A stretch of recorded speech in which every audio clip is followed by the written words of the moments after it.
Hi, I'm Ros Bernstein. I'm Treasurer of the South African Bridge Federation, which is a governing body of all the bridge in the country. Under them for the unions, for each province, and then the clubs. The club we're talking about today is the Links Bridge Club in 10th Avenue, Linksfield, which is the largest club in the country. It's one of the largest clubs in the world. There are not many clubs that have a regular weekly attendance of close to 300 people every week. And every Saturday afternoon we have 300 people playing bridge there.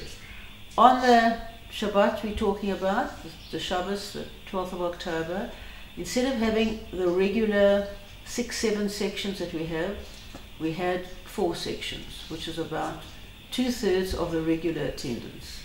So the Shabbos had a great effect, obviously, on even the Bridge Club, which is a non-Jewish organization in Johannesburg.